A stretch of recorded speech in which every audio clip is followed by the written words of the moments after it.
on a une cellule œuf qui est unique, avec ses 46 chromosomes si on est chez l'homme. Et puis, elle va commencer à se diviser, cette cellule-là, pour donner plein de cellules. À la fin, tu l'as dit, il faut 100 000 milliards de cellules pour faire un individu adulte. Donc, à partir d'une, ça veut dire qu'il va falloir en produire beaucoup. Mais si on produit beaucoup de cellules identiques à la cellule initiale, on va juste obtenir un tas de cellules sans bras, ni jambes, ni cerveau. Et donc, à l'intérieur de ce tas de cellules, il va falloir que les cellules se spécialisent.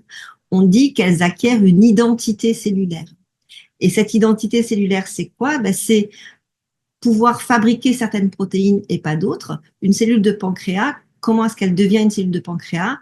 C'est en activant tous les gènes dont une cellule de pancréas a besoin et en inactivant tous les gènes dont une cellule de pancréas n'a pas besoin.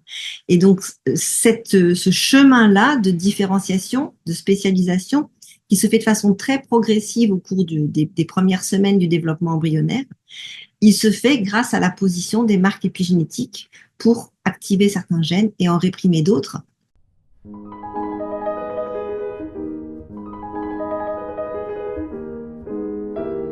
Bienvenue sur Meditalks, le podcast de la prévention santé.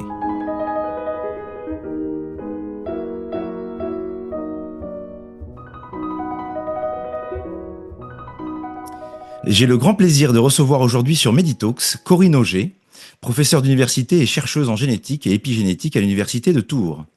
Après une formation en génétique moléculaire à l'Institut Pasteur et un doctorat obtenu à l'université de Paris 11, elle s'est spécialisée dans l'étude des mécanismes de régulation de notre ADN. Actuellement, ses recherches portent sur une protéine impliquée dans le développement cérébral et certaines maladies comme les cancers du cerveau. Elle a publié de nombreux travaux scientifiques, participé à des colloques internationaux et déposé plusieurs brevets dans le domaine des biotechnologies. En parallèle, elle enseigne à l'université et partage sa passion pour la génétique avec le grand public, notamment à travers son site La génétique avec Tammy et son dernier livre L'épigénétique et le cou de la girafe, publié en 2024. Je suis ravi de l'accueillir aujourd'hui pour discuter de son parcours, de ses recherches et des enjeux passionnants de l'épigénétique. Corinne, bonjour. Bonjour Max, bonjour à tous et merci de m'accueillir dans Meditalks.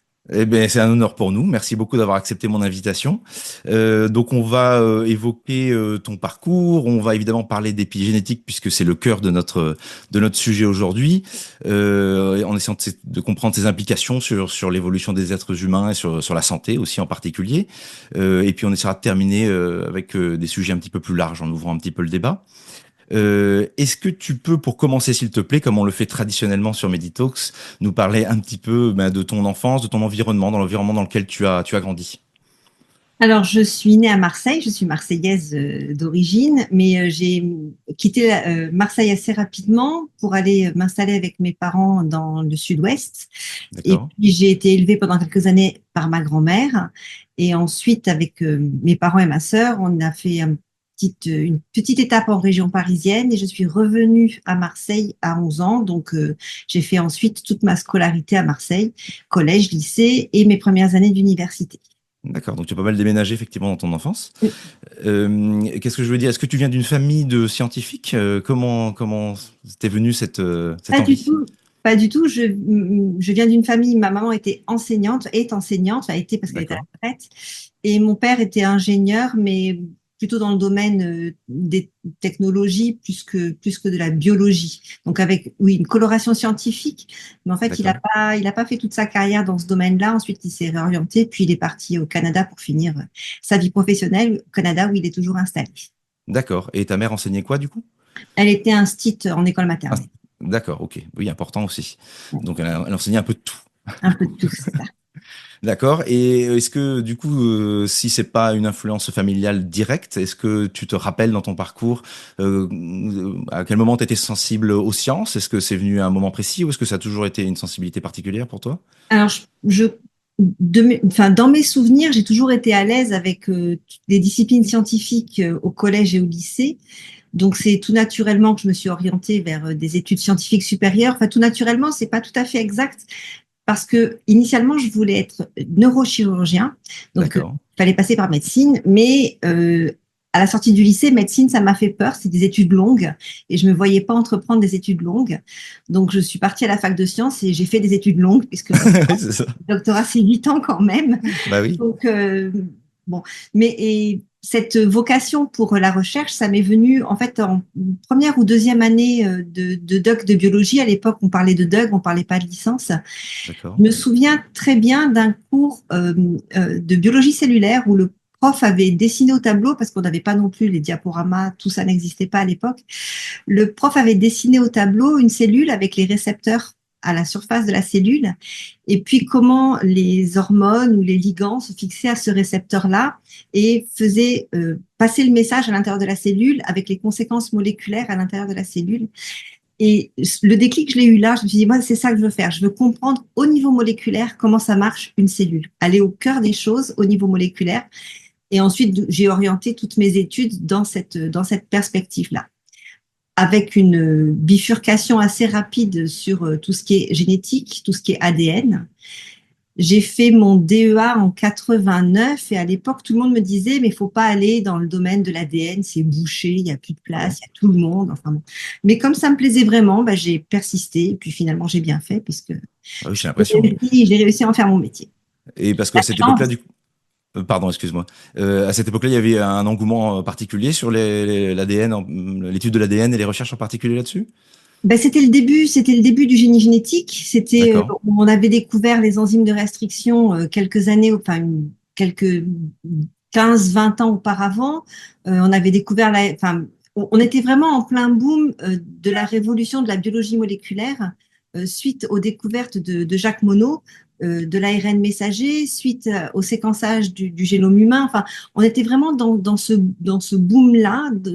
Enfin, le séquençage du génome humain, il est venu un peu après, mais dans le séquençage de l'ADN, on était vraiment dans ce boom-là d'explosion de tout ce qui se faisait autour de l'ADN, de la façon dont on étudiait l'ADN, comment fonctionnent les gènes. Et donc, tout le monde s'engouffrait finalement dans ces filières-là. Et c'est pour ça qu'on commençait à entendre dire, faut pas y aller, c'est bouché, il y a tout le monde qui se précipite là-dedans, donc faut pas y aller. Mais moi, je trouvais ça tellement fascinant que finalement, je l'ai fait. Et si j'ai donné un petit coup de pouce à la chance, puisque j'ai été faire mon stage de maîtrise. À l'époque, j'ai fait une maîtrise de sciences et techniques, ce qui est D'accord. l'équivalent d'un master aujourd'hui. Et je suis partie faire mon stage au Canada. Donc, j'ai fait 6 mois de stage au Canada. Et donc, quand j'ai cherché un stage pour mon DEA, pour faire ma cinquième année d'études, je revenais du Canada où j'avais passé 6 mois dans un laboratoire et ça m'a facilité l'ouverture de portes. Et c'est comme ça que j'ai pu trouver un labo à l'Institut Pasteur pour faire mon stage de DEA et ma thèse par la suite dans le même labo. Donc, D'accord. Parce que tu étais dans une bonne université au Canada, c'est une université qui était cotée, qui était bien vue, ou parce que j'étais, l'expérience à j'ai- l'étranger était déjà bien vue en elle-même? c'est ça, le fait d'être parti à l'étranger, le fait d'avoir fait 6 mois de stage par rapport à des étudiants qui sortaient d'une filière un peu plus classique, qui n'étaient pas partis faire des stages. Et puis, ça intriguait quelqu'un qui arrivait du Canada. Il m'avait surnommé la Canadienne au laboratoire. D'accord. Alors, je ne suis pas du tout canadienne. Je suis juste partie faire une petite parenthèse là-bas. Mais donc voilà, tout ça s'est bien enchaîné. Et ça m'a permis donc de faire mon DEA dans de bonnes conditions, d'avoir un financement pour faire mon doctorat. Et donc, j'ai fait D'accord. mon doctorat à l'Institut Pasteur dans l'ancien labo de Jacques Monod, qui avait été repris par un de ses D'accord. disciples, Georges Cohen. Et donc, du coup, ça m'a ouvert ces portes-là et ça m'a ouvert l'accès à ce monde d'étudier comment fonctionne l'ADN. D'accord. Et est-ce que c'est quelque chose que tu peux vulgariser comme ça en une minute, le sujet de ta thèse, ou c'est trop compliqué à expliquer, ou tu peux nous dire les grandes lignes? Alors, le sujet de ma thèse, en fait, le sujet de ma thèse, il rejoint un petit peu l'épigénétique, mais D'accord. sans que j'en ai eu conscience à l'époque. À l'époque, on essayait de comprendre pourquoi un gène humain qui est le gène qui permet de fabriquer une protéine qu'on appelle la transférine. C'est une protéine qui transporte le fer dans le sang. Et cette D'accord. protéine-là, elle n'est fabriquée que par les cellules sanguines, que par les globules rouges, principalement. Et puis par quelques d'autres cellules. Non, je dis une bêtise, elle n'est fabriquée que par les cellules du foie. Et puis, accessoirement, un petit peu les neurones ou les cellules du testicule. Et donc, on essayait de comprendre pourquoi. Pourquoi cette protéine-là, donc le gène qui permet de fabriquer cette protéine-là, n'est actif que dans le foie majoritairement et secondairement dans d'autres types cellulaires. Et donc, on travaillait pas à l'époque au niveau épigénétique, on travaillait au niveau génétique. C'était la pleine époque de la découverte de ce qu'on appelle les facteurs de transcription. Les facteurs de D'accord. transcription, ce sont les protéines qui permettent d'activer les gènes. Et donc, ça m'a permis de bien comprendre comment fonctionnaient les gènes, en fait, avant qu'on y mette un petit peu d'épigénétique par-dessus. D'accord. Donc, c'était une bonne base pour la suite et c'était tout à fait en lien. Tout à fait. Ok, alors moi je t'avoue que j'étais assez excité de faire l'entretien avec toi parce que j'ai découvert, moi je suis pas du tout spécialiste, mais j'ai entendu parler de l'épigénétique il y a maintenant 10-15 ans peut-être, et je l'avais sans doute mal compris d'ailleurs à l'époque, et tu vas pouvoir nous éclairer sur plein de sujets, mais ça m'avait semblé vraiment un changement de paradigme et quelque chose d'incroyable, parce que j'avais compris à tort que on pouvait, voilà, que les humains pouvaient par leur vécu, par leur acquis, transmettre des choses à leurs enfants. Et alors, donc, tu vas nous réexpliquer ça en détail. Mais en préparant l'entretien, je me suis dit que j'allais peut-être commencer par une analogie pour essayer de faire comprendre ce que c'était l'épigénétique. J'en ai trouvé une, tu vas me dire si c'est pertinent, et puis de toute façon, tu vas corriger et tu vas nous essayer de nous définir ça mieux que moi, si ça te convient. Tout à fait. J'ai pris une analogie avec la cuisine. Et Oui. je me suis dit que l'ADN pouvait être un livre de recettes avec plein de pages de recettes différentes. Chaque page représenterait un gène en quelque sorte, ou voilà, ou une instruction spécifique pour fabriquer un élément de notre corps, des protéines, des enzymes. Et puis je me suis dit que le chef cuisinier c'était l'épigénétique et que le chef, ben en fait, il peut choisir quelle recette il va préparer, quelle page du livre il va ouvrir ou fermer, quelles instructions il va modifier en fonction des besoins, des circonstances. Voilà, j'avais noté ça. Est-ce que ça parle un petit peu de ça ou c'est mal défini? Non, non, non, c'est exactement ça. On peut effectivement considérer que l'ADN, c'est une collection de recettes. Donc, notre génome, c'est une collection de recettes, donc une collection de gènes. Elles sont toutes à disposition de toutes les cellules, mais les cellules ne les utilisent pas toutes. Donc, dans l'espèce humaine, il y a 46 chromosomes, il y a 20 à 25 000 gènes, donc 20 à 25 000 recettes. J'ai préparé, parce que j'aime bien utiliser ça, ce petit Ah format-là. super. Ça c'est l'ADN, Ok. la double hélice d'ADN. Donc, on va dire que là, on a un gène. Donc, c'est un petit bout de chromosome. Un gène, c'est quoi? C'est un petit bout de chromosome. Et sur ce gène-là, il y a une recette d'inscrite. Cette recette, elle donne la façon de fabriquer une protéine donnée. Par exemple, ça peut être l'insuline, qui est une protéine qui est fabriquée dans le pancréas. Mais la recette qui permet de fabriquer l'insuline, elle est présente dans toutes les cellules. Le génome, les 46 chromosomes sont les mêmes dans toutes les cellules. Et ce que fait l'épigénétique, c'est d'indiquer à la cellule si, pour un gène donné, elle a le droit de s'en servir ou pas. Et Ok. donc, l'épigénétique, ça fonctionne comme ça. Ça fonctionne avec des modifications chimiques qui vont venir se déposer. Hop, je vais faire un petit peu de bruit. Non, mais c'est très bien.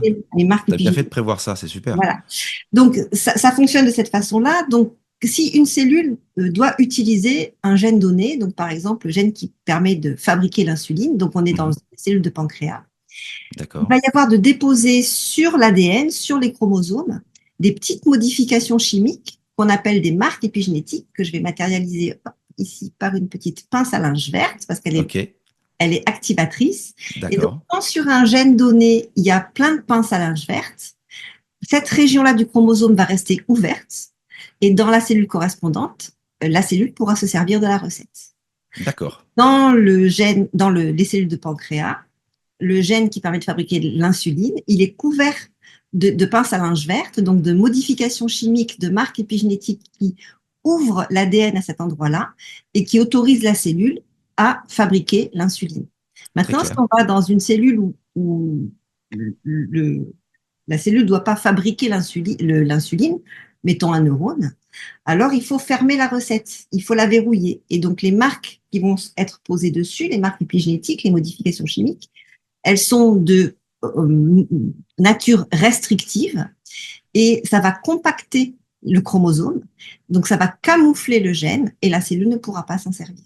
Donc D'accord. l'épigénétique, ça passe par ces marques épigénétiques qui sont apposées sur les gènes en fonction de est-ce que la cellule doit s'en servir ou pas. Si oui, on ouvre, on rend la recette accessible. Sinon, on ferme, on verrouille la recette et on la rend inaccessible. Ok, donc c'est très clair. Est-ce que ça correspond du coup à une configuration spatiale du coup du brin d'ADN et du coup il y a des endroits qui sont vraiment repliés et qui sont pas lisibles en quelque sorte et d'autres qui sont ouverts ou est-ce que ça n'a rien à voir avec une configuration spatiale? C'est ça, c'est la topologie de l'ADN D'accord, la qui change. topologie. C'est la topologie de l'ADN qui change et qui change entre un état ouvert ou un état très compact. D'accord. L'ADN, j'ai dit à l'instant qu'on avait 46 chromosomes dans nos cellules. Si on prend le fil d'ADN qu'il y a dans chacun de ces chromosomes, qu'on le déroule et qu'on les met tous bout à bout, on obtient 2 mètres d'ADN linéaire C'est par énorme. cellule. Donc, c'est énorme.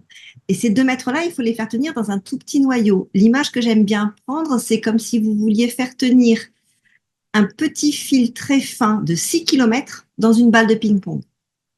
Donc, bien évidemment, on ne peut pas mettre ça en vrac.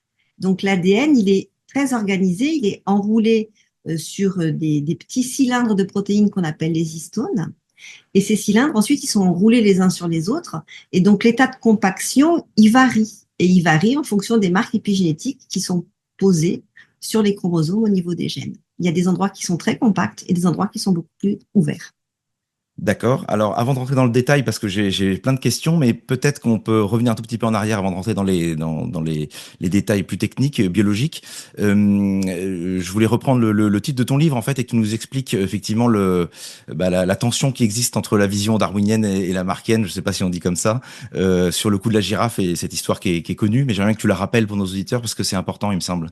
Oui, alors on va faire un petit pas de côté par rapport à l'épigénétique. On y Oui, reviendra dans un second temps sans doute.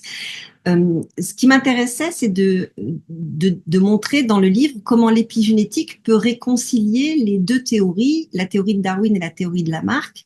Et donc, pour rappeler les choses, Lamarck, on va commencer par lui, puisque c'est quand même été le premier à formuler sa théorie, expliquait que si les girafes ont un long cou, c'est parce que elles ont dû tirer dessus pour pouvoir brouter les feuilles des arbres quand l'herbe a disparu au pied des arbres, et qu'en tirant sur leur cou, le cou s'est allongé, et donc elles ont acquis un nouveau caractère, et que ce caractère acquis, elles l'ont transmis à leur descendance.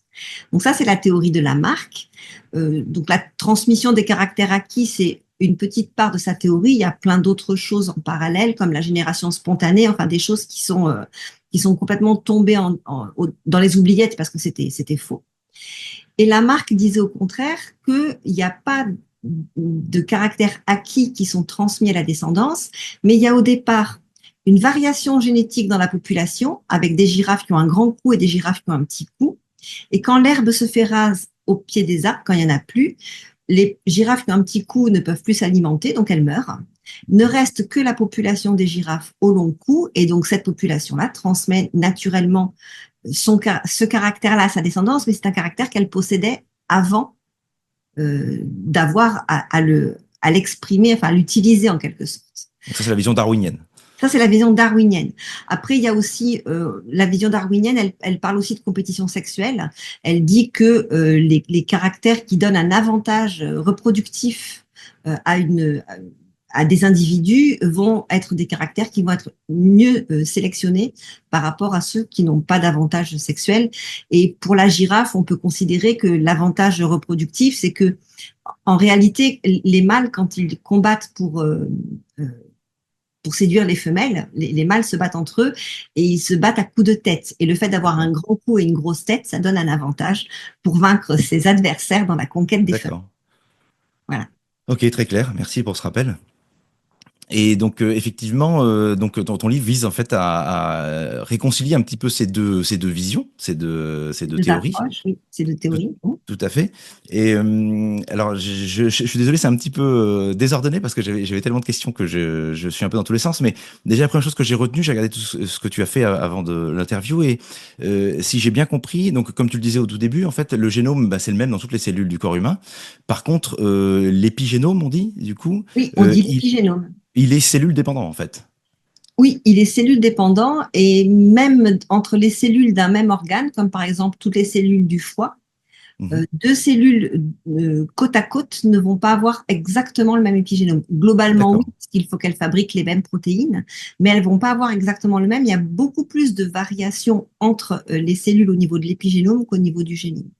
D'accord. Mais donc ça veut dire que finalement, si on veut avoir la photographie en quelque sorte génétique d'un individu, il faudrait avoir la photographie du génome plus de l'épigénome de ces 100 000 milliards de cellules. Je ne sais pas exactement Ouais, combien il y en a. tout à fait, tout à fait. Oui, Donc oui, ça oui. semble plus compliqué pour le coup, parce que avoir le Oui. génome, on sait le séquencer maintenant, mais là, ça rajoute un petit peu de travail. Oui, c'est beaucoup plus complexe et en réalité, on ne peut pas parler de l'épigénome comme on parle du génome. L'épigénome, c'est quelque chose de D'accord. beaucoup plus complexe, de beaucoup plus variable que ne l'est le génome. D'accord. Ok. Donc, alors j'avais vu aussi, ça m'avait intéressé ça beaucoup, que tu parlais dans ta conférence que sur certaines espèces, notamment chez les tortues, en fait, alors il va peut-être falloir que tu rappelles l'embryogénèse et le lien entre épigénétique et embryogénèse avant, mais que chez les tortues, finalement, des mécanismes épigénétiques déterminaient le sexe du fœtus.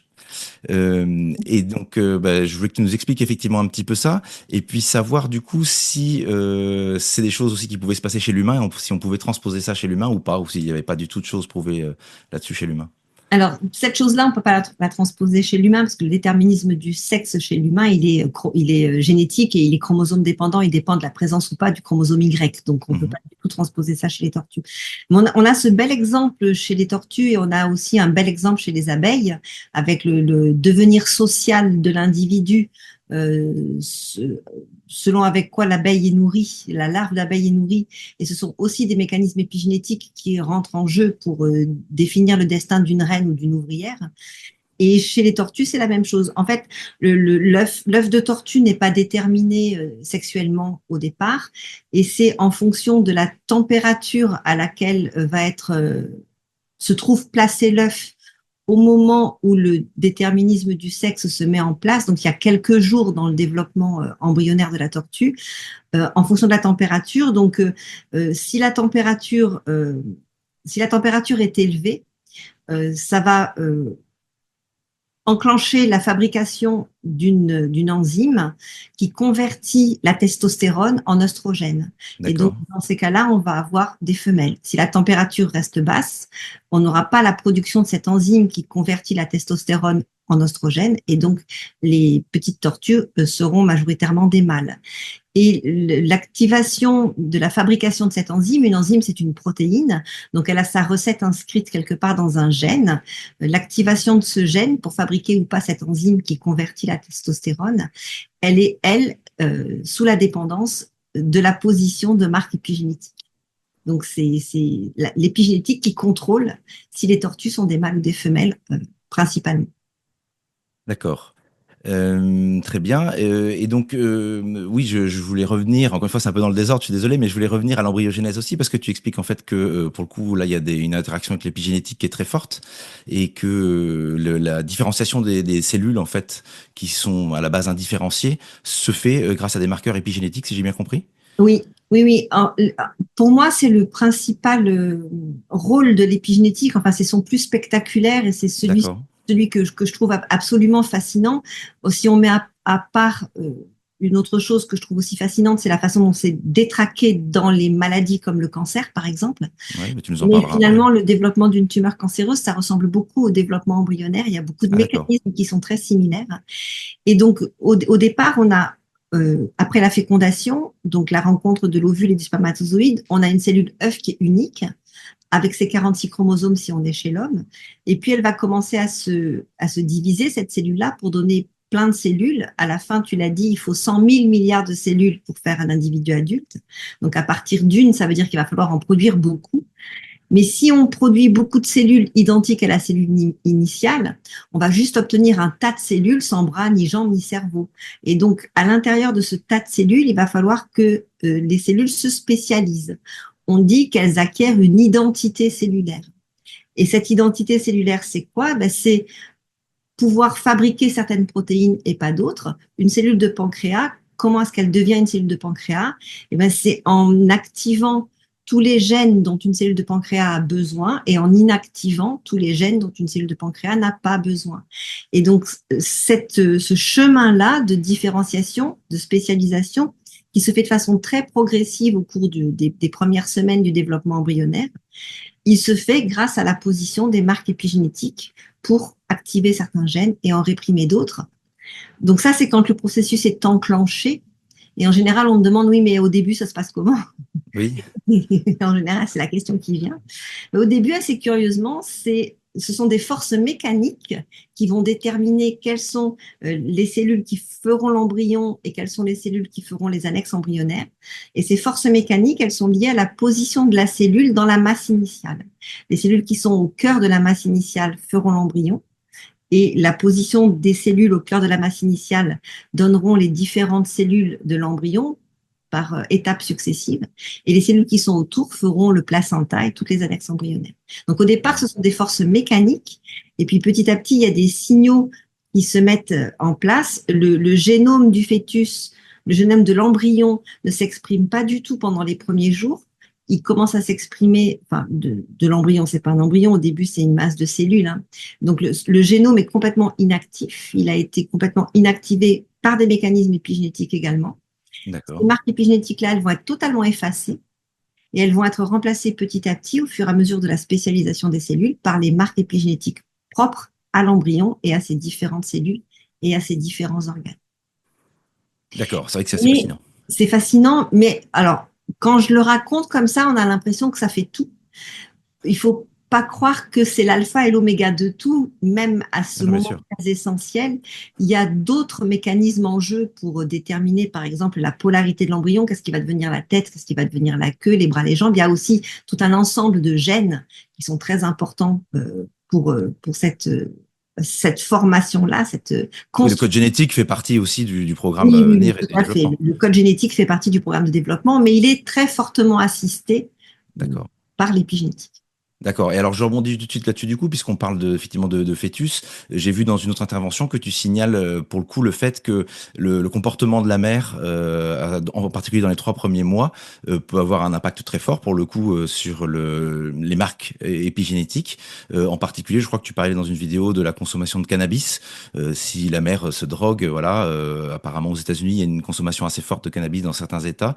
Et apparemment, il y a des études sérieuses, prouvées pour le coup, qui montrent que ça peut entraîner après des problèmes de développement cognitif, voire des troubles du spectre autistique, si j'ai bien compris. Oui, tout à fait. En réalité, le cerveau est l'organe qui est le plus sensible à la variation de l'épigénome parce que c'est complètement consubstantiel de la plasticité cérébrale.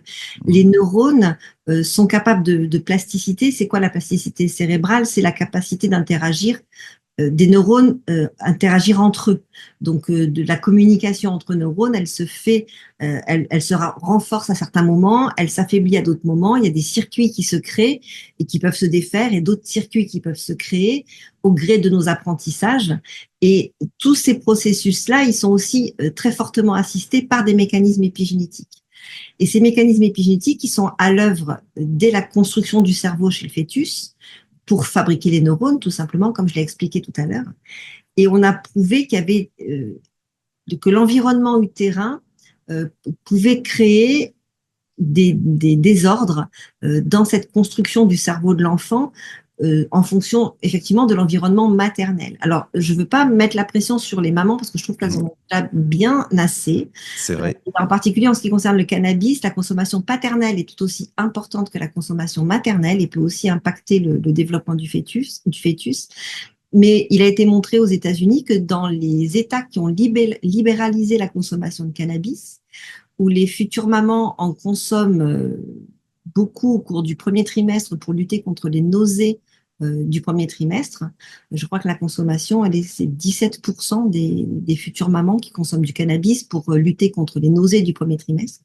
Et bien, dans le même temps, on a vu s'envoler les courbes de certains désordres neurologiques comme les troubles du spectre autistique ou d'autres maladies associées au développement du cerveau. Donc là, D'accord. donc ça, c'était suspecté par des études de corrélation, mais ça a été montré chez le rat. Donc donnant au rat la substance active du cannabis, on a pu montrer réellement l'impact sur le cerveau des souriceaux, pas des souriceaux, c'est chez la souris, des petits rats, et montrer qu'il y avait vraiment des désordres épigénétiques. On a identifié quels gènes pouvaient être affectés, etc.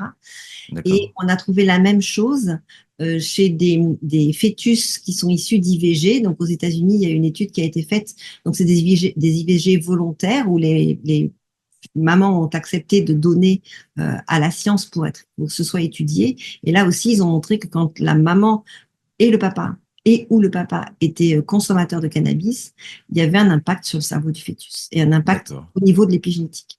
D'accord. Est-ce qu'on a le même impact avec d'autres types de drogues, avec du tabac, tout simplement, de l'alcool, avec d'autres comportements qui auraient été identifiés pour le coup? Alors, pour le tabac au niveau épigénétique, chez le fœtus, ça n'a pas été montré. Euh, D'accord. pour le tabac, on a mis en lien la modification des marques épigénétiques dans les cellules pulmonaires des fumeurs de tabac, mais on n'a pas montré de lien, pas à ma connaissance, par rapport au développement embryonnaire. L'alcool, il y a des liens aussi, et on a aussi montré qu'il y avait des liens avec les situations de stress intense. Donc, stress intense, c'est la perte du conjoint, c'est une situation de guerre, c'est une situation d'attentat, donc vraiment un stress intense et qui dure dans la durée. La maman, là, elle se met à fabriquer beaucoup de cortisone et de cortisol, et le cortisol, ça perturbe le développement du cerveau du fœtus.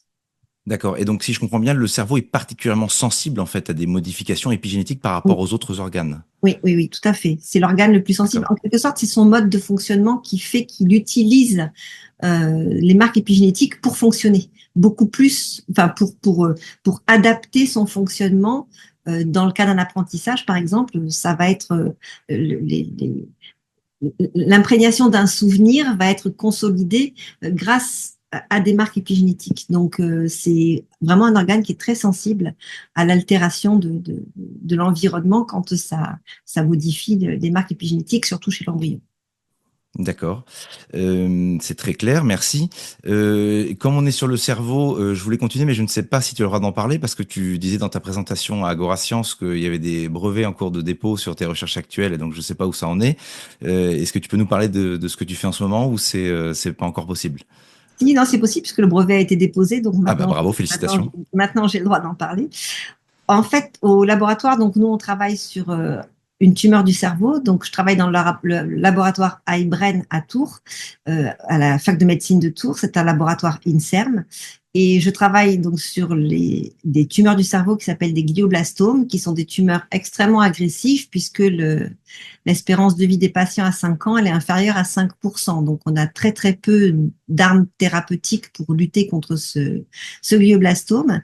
Et au laboratoire, nous avons l'espoir de mettre au point une nouvelle arme thérapeutique qui viendra compléter l'arsenal.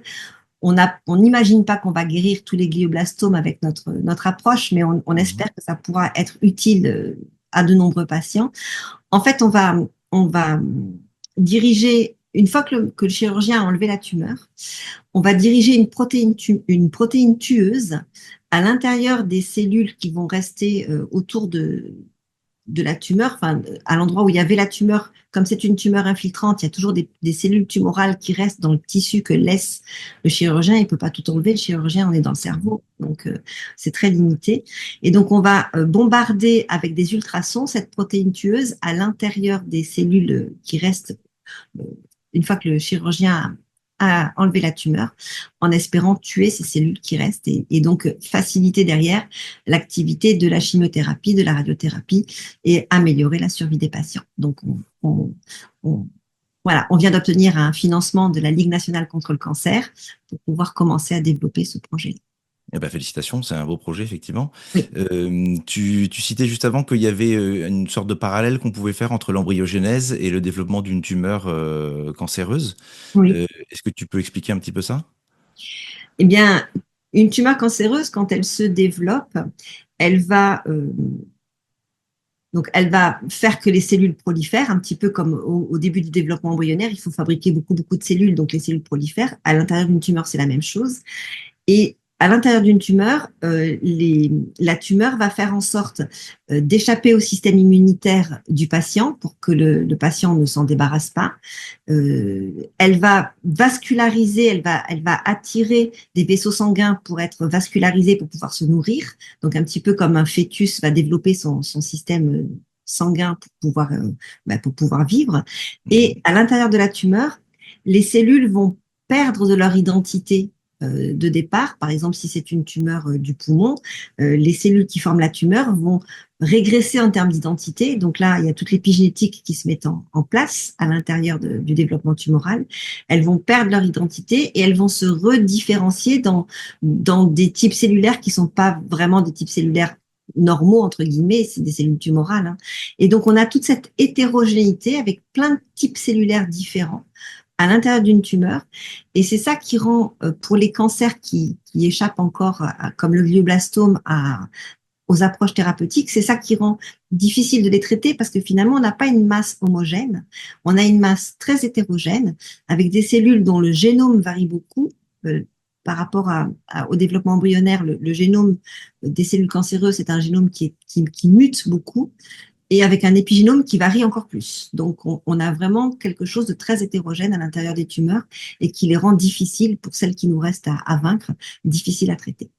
D'accord. Donc, est-ce que ça veut dire qu'on peut dire que globalement, les cancers sont des maladies de type épigénétique, en tout cas qui sont soumises à des changements épigénétiques, enfin qui sont la Oui, conséquence de changements épigénétiques? tout à fait, les deux. On a cru, depuis la deuxième partie du XXe siècle, on sait que les cancers, c'est une maladie génétique, que ça se déclenche principalement par des mutations dans deux grandes catégories de gènes qu'on appelle conducteurs de tumeurs, que sont les oncogènes. Les oncogènes, ce sont les gènes qui permettent aux cellules de se diviser. Donc, quand un oncogène est détraqué, qu'il est super actif, et ben, la cellule dans laquelle il est, ben, elle va se diviser à toute vitesse. Et puis, à côté de ces oncogènes, il y a une autre grande catégorie de gènes conducteurs de tumeurs qu'on appelle des suppresseurs de tumeurs. Eux, au contraire, ils empêchent la cellule de se diviser. Et donc, ces gènes-là, quand ils sont mutés, qui sont inactifs, ben, la cellule perd son frein à la division et pareil, elle se divise de façon folle et aberrante. Donc ça, on avait identifié ces deux grandes catégories de gènes, on connaît plein de mutations dans ces deux grandes catégories de gènes, et puis des fois, on trouve des tumeurs dans lesquelles il n'y a pas ces mutations-là. Et en réalité, on l'a compris maintenant, il n'y a pas besoin d'avoir une mutation pour qu'un gène soit actif ou inactif. Il suffit d'avoir des marques épigénétiques autour de ce gène-là. Et donc, on a trouvé des cancers dans lesquels ces gènes conducteurs de tumeurs sont altérés, non pas génétiquement parlant, mais d'un point de vue épigénétique. Et donc, on dit aujourd'hui que le cancer, c'est aussi bien une maladie génétique qu'une maladie épigénétique. D'accord. Et alors donc justement, revenons, enfin continuons plutôt sur cette piste-là, c'est que l'environnement finalement, il influe sur notre épigénome, si je comprends bien. Oui. Et j'ai vu dans une de tes présentations que en fait, on peut lister en fait différents facteurs dont l'impact est scientifiquement scientifiquement prouvé, pardon. Certains, c'est pas le cas. Est-ce que tu peux nous lister un peu dans l'ordre, si c'est possible, comme ça succinctement, mais les choses sur lesquelles il y a vraiment de l'impact et qu'il y a une preuve scientifique. On les a déjà évoqués un petit peu auparavant, mais est-ce que tu peux nous refaire un petit peu ça? Ouais, alors il faut vraiment faire la distinction entre ce qui se passe pendant l'embryogénèse. Mhm. Là, l'embryon est extrêmement sensible à des variations délétères de l'environnement qui peuvent modifier son épigénome, de ce qui se D'accord, passe après la naissance et à l'âge adulte. Euh, d'accord. donc, euh, les modifications de l'épigénome à l'âge adulte, le problème, c'est qu'elles sont multifactorielles et c'est très difficile de dire pour un individu donné, eh bien, c'est telle chose ou telle chose qui altère l'épigénome et qui est la cause de telle ou telle maladie. Je comprends. Ce pourquoi c'est absolument prouvé, je l'ai mentionné rapidement tout à l'heure, c'est par exemple pour les fumeurs, le cancer du sein, du poumon, pas le Mhm. cancer du sein, le cancer du poumon. On sait que quand un fumeur inhale de la fumée de tabac, cette fumée-là, elle rentre donc dans les poumons, elle pénètre dans les cellules des poumons, et à l'intérieur des cellules, certaines composantes de la fumée de tabac va aller modifier directement les marques épigénétiques. Et ça, comme on vient de le voir, ça ouvre la porte au cancer. Donc ça, c'est prouvé. On a cette information scientifiquement prouvée. Euh, on sait aussi, par exemple, que certains médicaments peuvent modifier l'épigénome. En particulier, je voudrais pas dire de bêtises parce que j'ai pas relu la biblio récemment, mais tout ce qui est corticoïdes non stéroïdiens, comme D'accord. l'Advil ou comme voilà, tous ces médicaments-là, on l'a vu dans le cadre d'essais cliniques, il peut y avoir des modifications de l'épigénome. Ensuite, ce qu'on entend beaucoup dire, c'est que l'alimentation peut modifier l'épigénome. Et là, Mhm. moi, je suis beaucoup plus réservée parce que il y a sans doute un impact, mais un impact qui est très indirect. Et il y a eu plein d'études qui ont été tentées qui ont été menées pour essayer de prouver que tout ce qui est diabète de type 2 ou obésité était dû à des modifications de l'épigénome. Et on s'est rendu compte qu'en réalité, la modification de l'épigénome, c'est pas la cause de la maladie, mais c'est la conséquence de la maladie. Donc, les personnes ont une mauvaise alimentation, ça détraque le métabolisme cellulaire, ça installe la maladie, et une fois que la maladie est installée, elle est cimentée par des épimutations, donc des modifications de l'épigénome, ce qui fait qu'il est très difficile de sortir de la maladie quand ça fait des années qu'on a une mauvaise alimentation. Mais c'est pas un lien direct. Ce qui fait que, contrairement à ce qu'on lit ou à ce qu'on peut entendre, réverter ça, c'est pas aussi facile que ce que le prétendent certains marchands du temple. J'aime pas du tout. D'accord. Je comprends. Et donc, le stress, tu avais évoqué aussi précédemment. Je me demandais aussi en préparant l'émission, est-ce que des traumas peuvent laisser des marques épigénétiques? C'est ce que Ah, tu avais l'air de dire un peu tout à l'heure. alors, oui, je l'ai évoqué tout à l'heure, mais j'ai bien précisé que c'était au cours du développement embryonnaire. Ah oui, d'accord. Voilà, donc je ne sais pas. Ce que l'on sait sur le fonctionnement du cerveau, c'est que lorsqu'on construit un souvenir, la mémoire, ça fonctionne. La mémoire, c'est quelque chose d'extrêmement complexe. Euh, il y a plusieurs types de mémoire. Il y a de la mémoire à court terme, à moyen terme et à long terme. La mémoire à court terme ne met pas en jeu de mécanismes épigénétiques. C'est-à-dire que si tu apprends par cœur un numéro de téléphone pour ton souvenir dans les 3 minutes qui suivent, ça ne va pas modifier l'épigénome des neurones. D'accord. Par contre, quand on réalise un apprentissage long, on apprend du piano, on apprend à jouer au tennis, ou on apprend un texte de Molière pour le réciter dans une pièce de théâtre, là, il va se constituer tout un tas de réseaux de neurones qui constituent ce qu'on appelle l'engramme. L'engramme, c'est la trace biologique de la mémoire. Et donc, Mhm. ça fonctionne comment? C'est plusieurs neurones qui se mettent en contact les uns avec les autres, en contact renforcé. Et ces neurones-là, ils vont mémoriser, on parlait de stress, ils vont mémoriser à la fois des odeurs, à la fois des couleurs, à la fois voilà, des sensations, des émotions, Les perceptions? des perceptions au niveau sens et aussi des messages plus cognitifs. Et l'ensemble de ces souvenirs, en fait, ils s'installent dans ces réseaux de neurones qu'on appelle l'engramme, en créant des connexions renforcées entre ces neurones-là. Et ces connexions renforcées, elles sont activées par des gènes qui sont des gènes qui aident à construire la mémoire, à construire les souvenirs, qui vont permettre aux neurones concernés de fabriquer plus de synapses. Et ces gènes-là, ils sont activés par des mécanismes épigénétiques. Et donc, ces gènes sont activés par des mécanismes épigénétiques. Ils créent donc ces fameux engrammes, ces fameux réseaux de neurones associés à un souvenir. Et si le souvenir n'est pas travaillé, s'il n'est pas rappelé régulièrement, le souvenir va être perdu, va être effacé. Donc, la puissance de contact entre les neurones, l'intensité de contact entre les neurones va s'affaiblir. Il y aura moins de synapses. Et donc, les gènes qui construisent la mémoire vont être inactivés et ceux qui effacent la mémoire vont être activés, toujours avec des mécanismes épigénétiques. Donc, la mémoire à moyen et long terme, elle passe par des mécanismes épigénétiques qui sont associés à cette fameuse plasticité neuronale dont je parlais tout à l'heure. Donc D'accord. et ça, c'est des choses qui sont prouvées au niveau expérimental. Donc, faire travailler sa mémoire, euh, faire Quand travailler, je répète mon morceau de piano plusieurs fois pour l'automatiser, je mets en jeu en fait des mécanismes qui vont permettre voilà, de sauvegarder cet engramme-là c'est et de ça, le rendre plus fort, la communication entre les différents neurones pour avoir un souvenir de ça plus fort. c'est ça, c'est ça, c'est exactement D'accord. ça. Et Et si ça, c'est j'arrête de jouer mon morceau, bah, au contraire, ça va désactiver en fait ce qui renforce cet engramme-là. oui, oui, c'est ça, c'est exactement. D'accord. J'essaie de reformuler parce que j'imagine que tout ça est plus compliqué que ce que je dis, mais j'essaie de Non, non, comprendre. oui, Voilà. oui, mais oui, parce que j'ai pas toujours la bonne formulation pour être Non, non, compréhensible. mais c'est que j'y connais rien. C'est surtout pour ça. Et puis c'est bien Euh, si les gens qui écoutent comprennent bien aussi.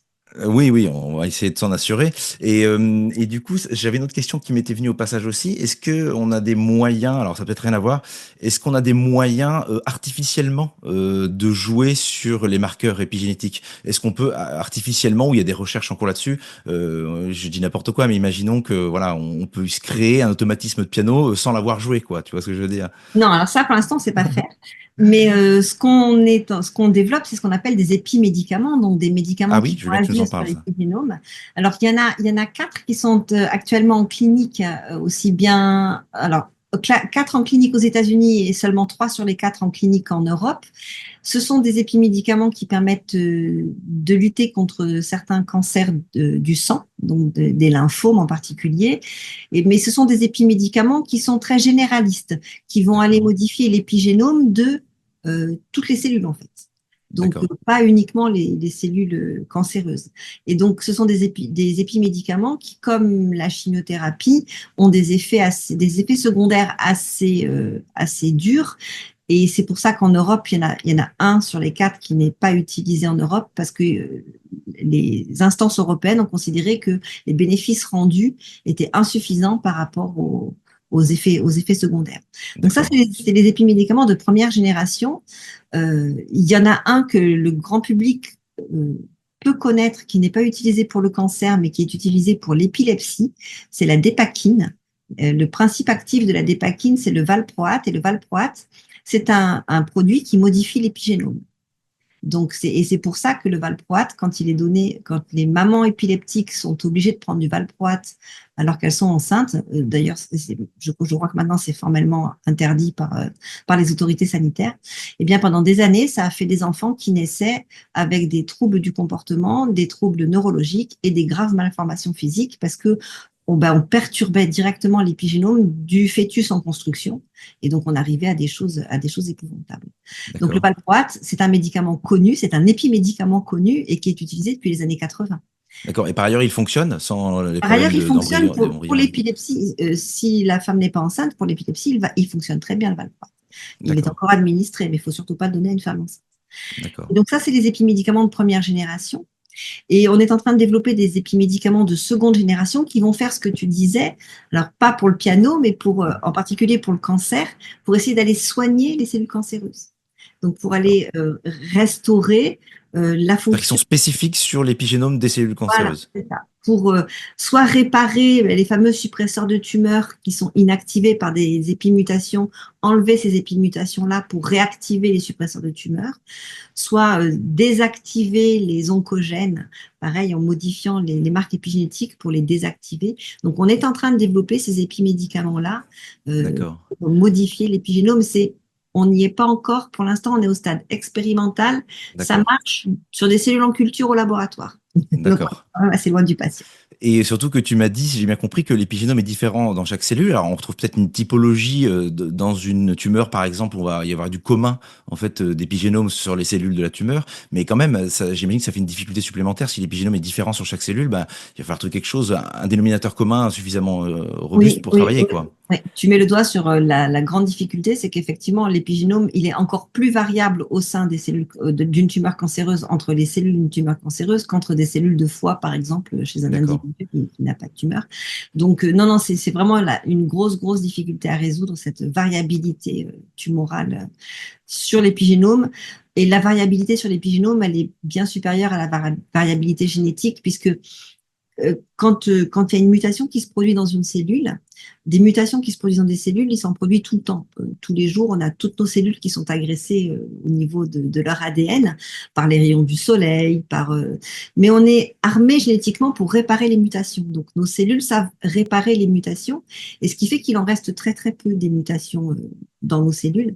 Elles sont corrigées, quoi. C'est corrigé, voilà, c'est réparé. On a cette capacité-là. Les mêmes perturbateurs, les rayons du soleil, les produits chimiques, la fumée de tabac dont je parlais tout à l'heure, créent des épimutations, donc des variations de l'épigénome. Mais là, on n'est pas équipé pour les réparer. Donc, une fois qu'elle est présente, l'épimutation, il va falloir un autre changement d'environnement pour essayer de la réverter. Et du coup, dans les cellules cancéreuses, quand tout ça s'emballe, ça fait que l'épigénome varie beaucoup plus vite que le génome et aggrave la situation. D'accord. J'avais une autre question aussi, mais j'ai peut-être mal compris. Je me demandais en fait dans quelle mesure, c'était plutôt sur la transmission en fait des modifications de l'épigénome. Est-ce qu'il y a un lien entre des modifications sur l'épigénome et après une modification génétique, une mutation, ou est-ce que ça n'a pas de lien? Il n'y a pas de transfert, si tu veux, de caractéristiques d'une modification épigénétique vers le génome? Alors, ça dépend. Ça dépend de quelle modification épigénétique on parle. D'accord. Et je vais faire le distinguo entre deux choses. Je vais faire le distinguo entre qu'est-ce qui se passe dans une cellule peu importe laquelle de l'organisme, donc une cellule qui n'est pas une cellule qui va donner naissance à un autre individu, et puis ce qui se passe dans les spermatozoïdes et les ovules. Parce que c'est deux populations de cellules qui n'ont rien à voir. La première ne transmet pas de caractère à la descendance humaine. La deuxième, oui. Donc, dans une cellule normale, une cellule de foie, une cellule de cerveau, il y a les marques épigénétiques, je les effleurées au tout début avec ma double hélice, elles sont de différentes natures. Il y a une des marques épigénétiques qui est la plus étudiée et la plus anciennement connue, c'est ce qu'on appelle la méthylation de l'ADN. C'est quoi la méthylation de l'ADN? C'est le fait de greffer un petit groupement chimique qu'on appelle un groupement méthyle sur l'ADN. Cette greffe-là, elle se fait pas n'importe où, elle se fait sur certaines positions de l'ADN et elles peuvent être à l'origine de la mutation de l'endroit où c'est. Pour être plus précise, mais je ne sais pas si je ne vais pas perdre un petit peu tout le monde. Si je perds tout le monde, tu me le dis, et puis on reformulera. Les méthylations de l'ADN ne se produisent que sur une seule des 4 lettres de l'ADN. L'ADN, on a dit, c'est des recettes. Ces recettes, elles sont écrites dans un alphabet de 4 lettres, A, T, C et G. Et les méthylations, elles se font que sur les C. D'accord. Et quand un C, une cytosine est méthylée, elle peut se transformer spontanément en T. D'accord. Donc, ça change la séquence de l'ADN. Ça aussi, ça fait une mutation. Ça aussi, on est équipé pour le réparer, mais c'est tellement fréquent comme possibilité que ça peut échapper à la réparation. Et donc là, on a un lien direct entre épigénétique et mutation de l'ADN, mais c'est vraiment un cas très particulier. D'accord. Les autres modifications épigénétiques n'ont pas cette capacité, et elles sont très nombreuses, n'ont pas cette capacité à modifier la séquence de l'ADN. Donc ça, c'est vraiment un cas particulier de la méthylation de l'ADN. Ensuite, la question de la transmission, est-ce que l'épigénome peut créer des mutations dans le génome? Bon, je pense que, enfin, je pense pas pouvoir aller plus loin dans l'explication de ce que je voulais dire. C'est juste dans les cellules, ça peut se produire. Quand tu parlais de transmission, j'ai cru que tu allais m'interroger sur la transmission des modifications épigénétiques qui sont faites chez un individu par rapport à sa descendance. Mais j'aimerais bien aussi, donc tu peux y aller. Donc, c'est là qu'il faut vraiment faire le distinguo entre qu'est-ce qui se passe dans un organe ou qu'est-ce qui se passe dans les spermatozoïdes et les ovocytes. Donc, on appelle ça, ces modifications-là, pour qu'elles soient stables dans le temps et qu'elles conduisent à une modification d'un trait de caractère comme le supposait la marque ou comme l'imaginait la marque, il faut donc qu'elles soient transmises aux générations, mais pendant plusieurs générations. Et on considère en épigénétique que pour qu'une épimutation soit transmise de façon stable et que ce soit réellement une transmission, il faut 4 générations. Alors 4 générations, pourquoi? Si on prend une femme enceinte qui est soumise à un stimulus, on parlait du cannabis tout à l'heure, on va dire voilà, la maman a fumé du cannabis pendant qu'elle était enceinte ou son conjoint a donné un spermatozoïde qui avait été soumis au cannabis. Donc le bébé qui est issu de cet ovocyte ou de ce spermatozoïde, il a été exposé au cannabis, puisque la cellule qui le forme a été exposée au cannabis. Si c'est la femme enceinte qui fume, son fœtus est exposé au cannabis. Et ce fœtus, si c'est une fille, ces ovocytes qui sont en train de se préparer et qui sont tous en train de se fabriquer, mais qui seront disponibles qu'à la puberté et pendant toute la vie de la jeune fille, sont aussi exposés au cannabis. Donc, on a la première génération, c'est la génération de la mère. La deuxième génération, c'est la génération de la fille.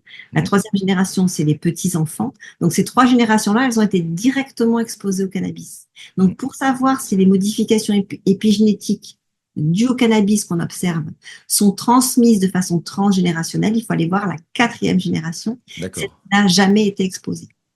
Oui. Dans l'espèce humaine, on n'a pas le recul, on n'a pas les 4 générations. Donc, on peut pas, on n'a aucune cohorte qui nous permette d'affirmer que ça fonctionne dans l'espèce humaine.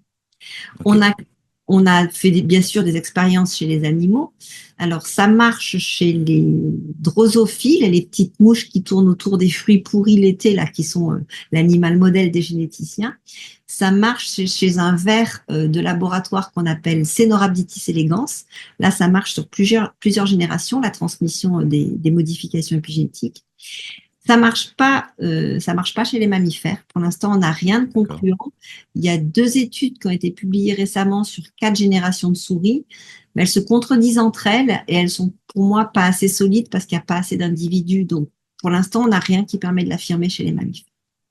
D'accord. Et donc encore moins chez l'homme. Encore moins. Donc on verra effectivement un jour peut-être, mais pour l'instant, rien de prouvé là-dessus. Voilà. Ok, très bien.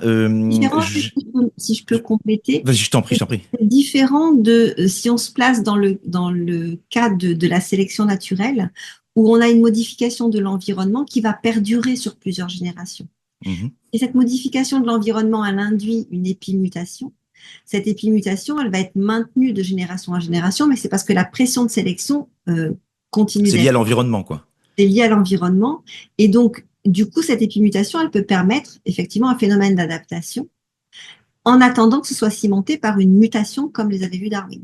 D'accord, je comprends. Donc Et qu'à ça, ce moment-là, il y a dans le code génétique une adaptation à cet voilà, environnement-là. qui apparaissent, tout ça, ça apparaît par hasard. Ce qu'il faut voir, c'est que ce soit Mm. les épimutations ou les mutations, ça survient par hasard. Donc, euh, Bah, par hasard, ça dépend ce que tu appelles le hasard.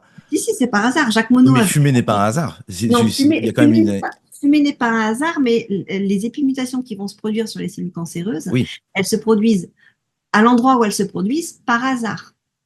d'accord, je Il y a comprends. des individus chez qui ça n'aura jamais aucune conséquence Mm. et des individus chez qui ça aura des conséquences dramatiques. Donc, on est toujours dans le hasard et la nécessité, comme l'écrivait Jacques Monod à l'époque. Donc, toutes ces mutations, qu'elles soient génétiques ou épigénétiques, bon, des fois, on peut forcer un petit peu le hasard, mais elles sont dues au hasard. Donc, quand l'environnement change, on s'en remet au hasard pour s'adapter. Sauf que les épimutations étant beaucoup plus fréquentes que les mutations, elles peuvent survenir avant et de façon plus large. Et s'il faut s'adapter à la sécheresse, par exemple, ça peut permettre d'attendre que cette adaptation soit cimentée par une mutation vraie qui, elle, sera Ok. transmissible, même si la sécheresse disparaît. Ok, donc l'épigénétique serait une sorte de mécanisme d'adaptation plus rapide en fait que la mutation génétique Voilà. à l'environnement. C'est comme ça Ok. qu'on réconcilie Darwin et Lamarck. Ouais, ouais, ben c'est très intéressant. Et je suis passé vite tout à l'heure dessus, mais tu m'as fait aussi réaliser, j'avais jamais pensé qu'en fait il y a 3 générations imbriquées quand une femme est enceinte d'une femme en fait. Oui, Donc il y a et 3 donc générations imbriquées, oui. Oui, oui. ça c'est assez intéressant. Quand une femme attend une fille, oui, il y a 3 générations imbriquées. Et je passe un peu du coq à l'âne, mais j'avais vu en préparant l'émission que tu parlais de l'épigénétique et de l'horloge épigénétique et qui permettait de détecter assez de façon fiable l'âge biologique de la personne. Est-ce que tu peux nous en Oui. dire 2 mots? Oui. Alors, notre épigénome, il est en évolution constante avec notre vie, tout au long de notre vie. On n'a pas le même épigénome à la naissance et à la fin de notre vie. Et si on prend 2 vrais jumeaux qui vont être séparés à la naissance, par exemple, et qui vont vivre dans des environnements radicalement différents, on peut avoir des différences notables dans leur épigénome. Mhm. Et en particulier, je parlais de la méthylation de l'ADN tout à l'heure. Euh, la méthylation de l'ADN augmente. Euh, il y en a de plus en plus dans nos chromosomes de la méthylation au fur et à mesure qu'on vieillit. D'accord. Cette méthylation, c'est une marque répressive. Donc, les gènes dont les cellules n'ont pas besoin, ils sont fortement méthylés, ce qui fait ils sont compactés, comme on le disait au début, et ils sont camouflés, les cellules ne peuvent plus s'en servir. Donc, quand un génome est de plus en plus méthylé, la cellule y a de moins en moins accès. C'est ce qui explique le ralentissement du métabolisme avec l'âge. Ok. Et on s'est rendu compte qu'on pouvait, à certains endroits précis du génome, mesurer le niveau de méthylation et tracer une corrélation quasiment parfaite, c'est quasiment du 100% avec l'âge des individus. Donc on fait ça sur des cohortes de milliers et de milliers d'individus et on a une corrélation parfaite. Ce qui fait que un individu inconnu, si on séquence si on analyse son épigénome, on peut lui dire, ah ben toi, tu as 32 ans. Ton épigénome dit que tu as 32 ans et c'est précis à 1 an près. Ok. Et si la personne a 32 ans ou 33 ans, tout va bien. Mais si la personne en a 20, eh bien, ça peut être révélateur d'une pathologie sous-jacente qu'on va pouvoir aller chercher et explorer. Donc, ces horloges épigénétiques, elles permettent ça, elles permettent de prédire éventuellement des pathologies sous-jacentes. Alors, en général, quand je dis ça, j'ajoute tout de suite que ça paraît merveilleux comme ça, mais que le jour où nos assureurs nous demanderont notre âge épigénétique avant de calculer notre prime d'assurance, on trouvera sans doute ça beaucoup moins merveilleux. Oui, j'imagine. Et deux choses, est-ce que c'est compliqué du coup de mesurer entre guillemets, enfin ou de, je sais pas comment on dit pas séquencer du coup l'épigénome, comment on dit pour Non, mesurer? c'est analyser l'épigénome. Non, c'est pas compliqué. Enfin, ça reste quand même des techniques C'est de la chimie? c'est de la chimie. C'est de la chimie qu'on va aller faire sur des régions particulières. En fait, on fait pas sur l'épigénome dans son ensemble. Il y a Ok, des endroits particuliers des chromosomes qui ont été identifiés comme étant des bons endroits à analyser pour établir cette corrélation. Et donc, on va d'accord. aller analyser le niveau de méthyle uniquement dans ces endroits-là. Et question subsidiaire, est-ce qu'on peut faire de la projection et aller voir du coup combien de temps il reste à vivre à la personne en fonction de l'état de son épigénome? Euh, Oui et non, on a une idée de l'espérance de vie moyenne dans l'espèce humaine. Donc, si quand on a 80 ans, on a un épigénome qui nous dit qu'on a 70 ans, bah, ça veut dire qu'on a encore vachement de temps à vivre. Si à 80 ans, on a un épigénome de 90 ans, ça veut dire qu'on Ok, ce sera pas plus précis en tout cas que ce a qu'on peut faire avec non, l'espérance de vie, quoi. non, non. D'accord. Alors, je me suis posé une autre question aussi en préparant l'émission, et puis après, on va se diriger vers la fin parce que je vais un peu dans tous les sens. C'est est-ce que on a observé des épigénomes collectifs ou comment dire ça? Est-ce que sur une population donnée, on peut avoir des similitudes d'épigénomes de la même façon qu'on pourrait avoir un pool génétique particulier qu'on retrouve dans une population ou une ethnie? Corrige-moi hein, si je dis des bêtises, mais est-ce que on observe ça chez des groupes aussi populationnels? Je sais pas, dans une culture, dans un pays, par exemple, est-ce qu'on va retrouver des marqueurs épigénétiques communs? Alors, j'ai vu passer des papiers, mais je t'avouerai que je les ai pas étudiés suffisamment précisément pour pouvoir en parler sans dire de bêtises. Ok, Des papiers qui essayent justement de mettre en corrélation culture et épigénétique. Euh, mais je pourrais pas en dire plus. Je sais qu'il y a des je travaux qui comprends. sont faits, mais je pourrais pas en dire plus quant au résultat de ces travaux-là. D'accord. Parce que ça me Ouais, semblait intéressant comme sujet aussi. ouais. Oui, oui, oui, il y a des, oui, oui, il y a des, parce que, et ces cultures-là, enfin, ces études-là, elles sont beaucoup faites en lien avec l'alimentation. Pour aller D'accord. chercher dans des régions, où, par exemple, on parle du régime méditerranéen, qui est associé à une meilleure longévité. Donc, je sais qu'il y a des études qui ont été faites pour voir si, justement, au niveau de l'épigénome, il y avait des choses probantes ou pas. Mais j'ai pas les résultats en tête. D'accord, ben merci. À suivre donc. À suivre. Écoute, pour terminer, je voulais te demander, est-ce que tu pouvais nous raconter ou nous dire si tu avais eu dans ta carrière, dans ton parcours de recherche, du coup, des choses auxquelles tu croyais, puis des surprises énormes, ou des déceptions, au contraire, des découvertes incroyables qui t'ont bouleversé ou qui t'ont amené à changer, quoi, ton point de vue sur le monde. Alors, peut-être pas Euh, à ce point-là, mais à ce point-là, non. Ouais, une vie de chercheur, ça fait beaucoup de déceptions parce qu'on fait oui, beaucoup de choses qui ne débouchent sur rien. Donc, ça demande beaucoup de persévérance, persévérance. d'optimisme et de persévérance. Euh, Donc, tu es optimiste. donc, je suis quelqu'un d'optimiste. Oui, en fait, alors ça change pas notre vision du monde, mais quand on a l'impression qu'on a travaillé pendant plusieurs années à assembler des pièces de puzzle et puis qu'il y avait toujours une pièce qui collait pas, qui rentrait pas parce que notre hypothèse de départ est pas suffisamment solide ou un peu biscornue, mal posée, et que tout d'un coup ça s'emboîte. Oui, Mm. là, il y a des moments de vraie joie intense, là, oui, oui. Quand tout d'un coup, on dit, mais oui, ça y est, j'ai compris.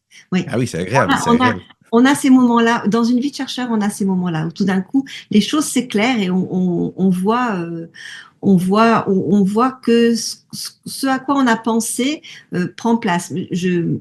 On a parlé tout à l'heure du brevet et de la protéine tueuse qu'on allait utiliser. Cette protéine-là, en fait, c'est une protéine qui n'existe que chez les primates, que chez les grands singes et chez l'homme. D'accord. Et elle est fabriquée le fœtus, il y en a beaucoup qui est fabriqué dans le cerveau. Et donc, il y a 2 ou 3 ans, j'avais formulé l'hypothèse qu'elle devait être associée au développement cognitif des primates et pourquoi pas de l'espèce humaine. Et donc, j'ai fait tout un tas de recherches bibliographiques, j'ai croisé des informations, j'ai fait des analyses, et tout d'un coup, ça s'est emboîté pour aller dans ce sens-là.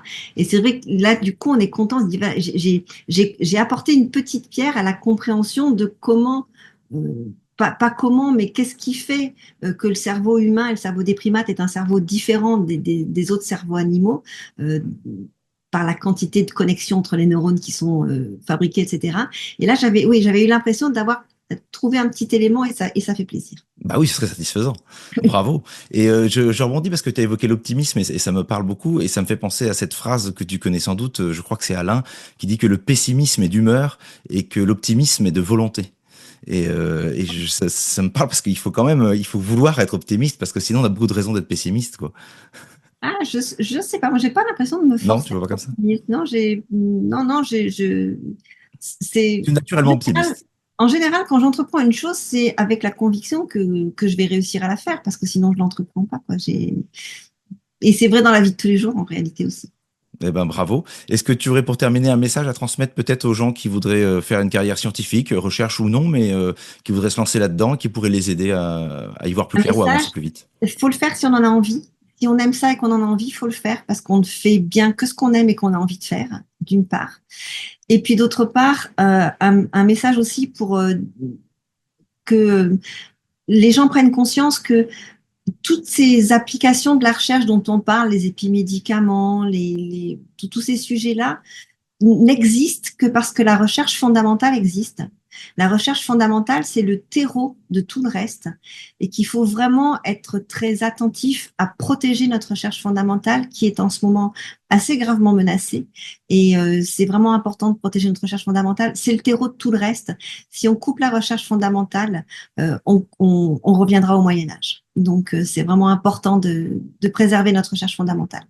D'accord, eh ben, c'est bien noté. On découvre pas une protéine tueuse pour l'utiliser comme un médicament contre le glioblastome comme ça. On la découvre parce qu'on travaille sur cette protéine pour savoir comment elle fonctionne depuis 10 ans et que tout d'un coup, on comprend un truc et on sait comment s'en servir. C'est Ça ça. prend du temps. Ouais. Ouais. Ok, super. Ben, merci beaucoup pour ce message et cet optimisme. Je suis sûr que notre échange très riche va plaire à nos auditeurs. Je te remercie beaucoup, Corinne. Merci à toi et puis bonne vision à nos auditeurs. Merci beaucoup. Bonne journée, au revoir. Au revoir.